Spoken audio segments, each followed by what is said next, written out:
Dude, are you okay? Yo man, looking for some stuff off the street, yo. Nah, sorry, I haven't got much money, but is there any way I can help? Nah man, because I was playing this really good game, man, and I spent all my money on the points for that game, so yeah. So that's why I need some money. That's why I need some money right now. What, to get a house? No, to get more points for that game. Oh, okay. What's the game called? Yeah, League of Angels and Wartune. That's the name of the game. Oh, Oh, hey, where you going?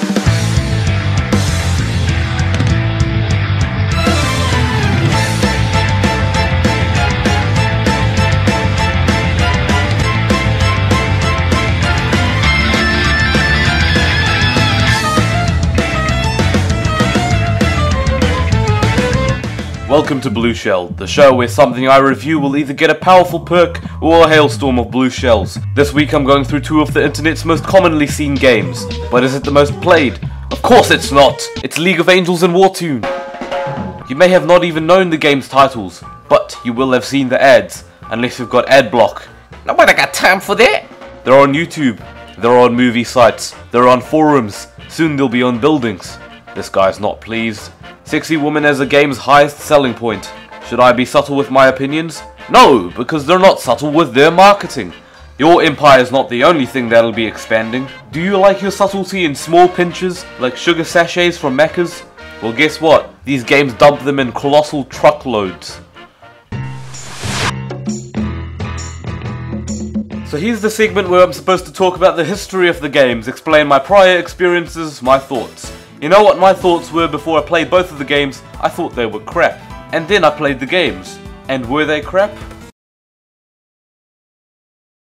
The problem is that these games will emphasize breasts on the characters, say that only male gamers can play, and then make up bullcrap ESRB ratings. Wartune here loves to say that it's supposedly an AO game. In actuality, it does not have any official rating at all. The guys behind the ESRB rating system actually told Wartune to withdraw the marketing campaign.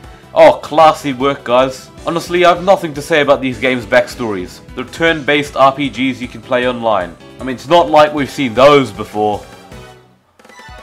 And the moral of the story is... So this is the part of the episode where I explain the plot in the games, but with a quick-paced twist. I have to do it in under a minute. So here, I'm going to explain both of the storylines of League of Angels and Wartune. My time starts now. The angels used to rule the land, powerful, mature angels. But you don't care about their power or maturity, you care about their bloody assets. That was before the Dark Guardians came, took their powers and locked them up like the Fritzl family at Christmas. Wow, isn't that interesting? And yet many regular peasants, like you, no, not you, more like the condensed lookalike of Artie from Shrek 3 and Cloud Strife, rise up to slay down these dark beasts of evilish evilness. With a redundant story cheesier than a yeast infection, you're gonna encounter cliches like this. Deal with it. Can I get a whoop whoop here? As our heroes become more powerful, so did the angels. They were unlocked and freed from the shadowy prisons, and now you as a hero, are able to help them defeat the Dark Guardians and restore peace to human life in League of Angels. Wartune has a similar story, but because it would rather focus energy onto its dodgy ads, you don't give two bollocks about it. It's a plot about stuff that happens, you fight, explore, and die regardless of boredom.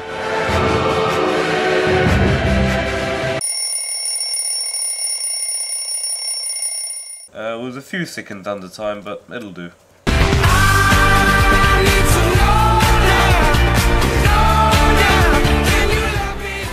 Upon starting the game, I'm immediately met with Nocturna, who has been sealed away by, oh yeah, you know, the Dark Guardian. The Dark Guardian. When you fight the different enemies, like the Dark Guardian, it seems like quite an impressive battle layout. There's some exhilarating music, the character sprites are really good, and when you summon your angel, it seems like a proper tactical fight. Everything is turn-based, yes, but you don't get to choose what attacks you put forward. You don't choose whether you summon your angel. You can hover your mouse over coins to collect them, but that's about as interactive as you get in these battles. It's an entire lazy battle system. All the moves are done automatically at random choice. Could there not have been any button commands at least? Take a look at innovative RPGs like Final Fantasy, Earthbound, and especially the Mario RPG series. The they've enforced tactical battle strategies, and in many cases during games like Paper Mario and Superstar Saga, you can even interrupt an attack to reduce the damage caused. That is a proper solid battle system. And if you tell me that this isn't a fair judgment due to League of Angels being an online game, to that argument I direct you to Adventure Quest Worlds. It's an old game, but honestly the fights have input as to what you can actually battle with. And I hate to say this, but even Club Penguin has more interactive turn-based battles in the Card Jitsu games, and that's Club Penguin, a game about penguins! You what? In Wartune, the battles are just as lazily prepared. You don't input anything, you don't click whether you are going to attack. It's like they spend more time making the sprites look good rather than focusing on the battle system itself. And if you're going to claim that this is the best online game for 2014 or 2015, then at least make an effort to give the game a likeable system. In both games too, you don't actually have to do much exploring. There's a quest log in the corner where it tells you what to do for every mission, but alas, thy rectangular shape of thine words dost thou contain one monstrous grief. This quest log makes the game unbelievably easy. You can plow through a large chunk of the game just by clicking it. If you click it, the game just transports you to the area or the person you need to talk to. You don't even have to walk around, just keep your mouse in the same corner of the screen and stuff happens. You can collect your angel tears, come back to Anne the Villager, traverse the desert, go to the moon, buy some courgettes from Tesco's, lay down concrete on your driveway, find Edward Snowden, chop down half the Earth's forest industries just by repeatedly clicking the quest log. And that's not a good thing. Usually you'd think that it'll be more rewarding to find the quest areas yourself. Well, this game doesn't seem to think so. The good thing is that after every successful battle, the game gives you a reward. Draw a card.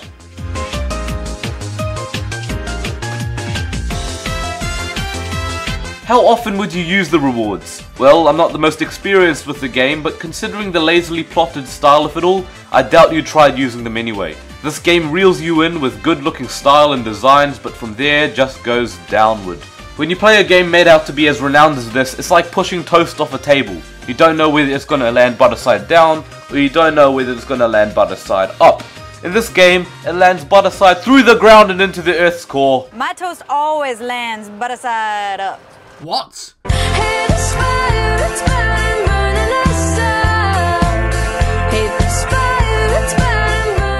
So this part of the episode is where I talk about the different characters. The first character is the hero at the very beginning, which kinda looks like Ezio from Assassin's Creed, but that's an irrelevant comparison because there isn't any resemblance between them in personality or ambitions.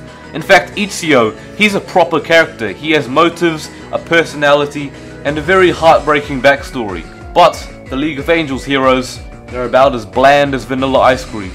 These characters in League of Angels don't have any personality, especially in an RPG. With a turn-based battle system, you have to have a complementary storyline with plenty of characters and personalities to carry it forward. This game's characters are all very bland and are honestly just carried on board for eye candy. They all talk in the same ways, they all seem to be made out to be some spiritual fantasy characters, and they don't have a range of attitudes. There's no comic relief character, no village idiot, no proud warrior, no flamboyant arsehole. There's nothing to note about the different characters. And this is just as acceptable as the characters are what the games were advertised with in the first place. If you're gonna give us an asset show for your game, at least make up for it by giving them something to remember. Canst thou feel my astral power? Poetic talent is really easy to fake when thy sentences doth no fucking sense make. In Wartune, it's even worse though. You know diddly jack squat about the characters, the areas you're playing in, and to make things worse, it's a massive downtrodden disappointment compared to the pretentious ads it likes to bring you in with. You deserve an orgy today! More like an STD.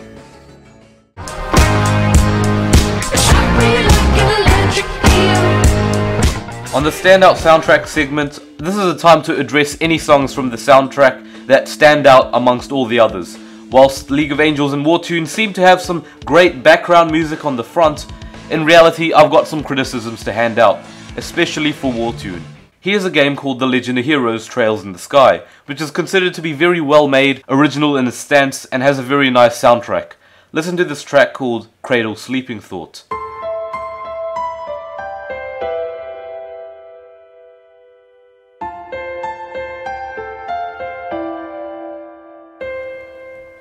Sounds nice, right?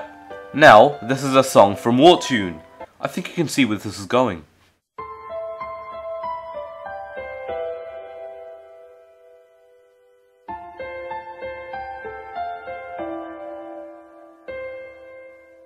This game takes music directly from games like The Last Remnant and even the YS series and uses them as if it doesn't even need to be noticed. Wartune doesn't credit the original source of music, instead claiming it as its own, and as a bonus, the game is free to play, but pay to enjoy.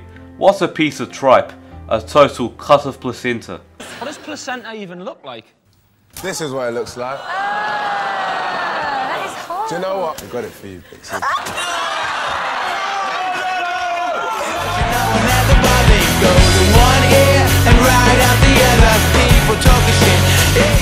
Right, so after all of that great banter, we've got a result.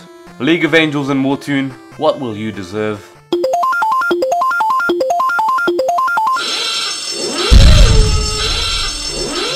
Ah yes, both games are blue-shelled, the lowest standpoint on the meter. It reels you in with its obnoxious ads, but as it turns out, their egos are just as big as the tits on their mages. This has been BLUESHELLED, I am MasterJakeStudios, and I promote an end to this video.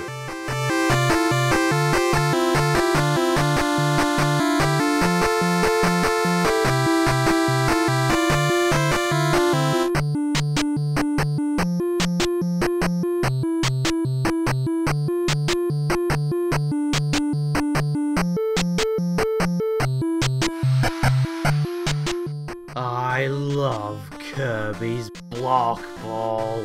And I'd like to express my interest in a new Kirby Air Ride game. I'll come to your birthday party. You will? Never. I pray to Sakurai every night. He's pink for Link, and now he's in my sink at 64. Kirby talks in this game, and he says words such as, I don't think so, or, oh, I'm so scared. But you can't undermine the feeling of inhaling a full-grown tree, ripping it apart, and swallowing it whole. It's fun, you should try it. This game is super star-rific. The only difficulty you'll have in this game is trying not to die from the cuteness overload.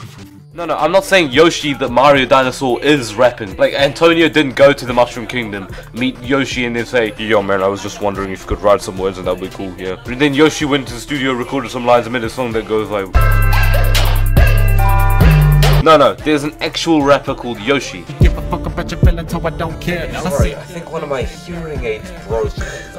Wait, I didn't even wear hearing aids. All I'm thinking about is stacking money. Again, this is a really interesting phrase that rappers use, stacking it. I didn't even know Antonio worked in a warehouse.